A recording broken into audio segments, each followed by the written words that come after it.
आपल्याला आयुष्यात काही मिळवायचे असेल तर ती फक्त स्वामी कृपाच.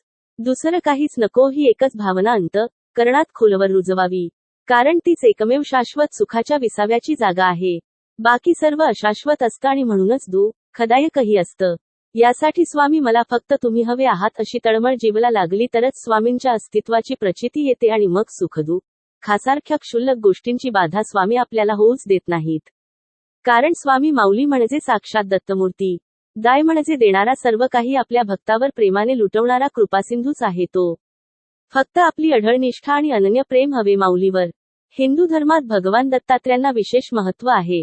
भगवान दत्तात्रयांच्या अवतारांपैकी एक म्हणजे अक्कलकोटचे श्री स्वामी समर्थ महाराज. स्वामी समर्थ महाराजांना दत्तसंप्रदायात खूप महत्त्व आहे. महाराष्ट्रासह कर्नाटकात दत्तसंप्रदाय मोठ्या प्रमाणात आहे. स्वामी समर्थांचा प्रकट दिन स्वामी भक्तांसाठी उत्सवाची पर्वणीच जणू. त्यानुसार यंदा स्वामी समर्थ महाराजांचा प्रकट दिन कधी आहे आणि तिथीचे महत्त्व जाणून घेऊयात.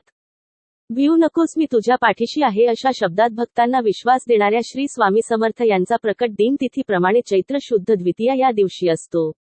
यंदाच्या वर्षी म्हणजेच 2024 मध्ये बुधवार एप्रिल 10 रोजी आहे. इ.स. 1856 च्या सुमारास स्वामी समर्थ अक्कलकोटास आले. ते मंगळवेढ्याहून पहिल्यांदा जेव्हा अक्कलकोट नगरीत प्रवेशले तेव्हा त्यांनी गावातील खंडोबा मंदिरात मुक्काम केला. तो दिवस चैत्र शुद्ध द्वितीया शके 1778 अन नाम संवत्सरे रविवार दि. 6 एप्रिल 1856 हा होता. दत्तात्रयाचे अवतार असलेले अक्कलकोटचे श्री स्वामी समर्थ महाराज यांचा 10 एप्रिल 2024 बुधवार रोजी प्रकट दिन आहे. या दिवशी चैत्र नवरात्रीची दुसरी माळ असून या दिवसाचे धार्मिक महत्त्व अनेक पटीने वाढले आहे. या दिवशी स्वामींची विधिवत पूजा केली जाते.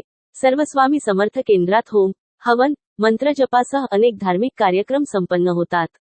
लाखोंच्या संख्येने स्वामी भक्त अक्कलकोट येथे दर्शनाला येतात.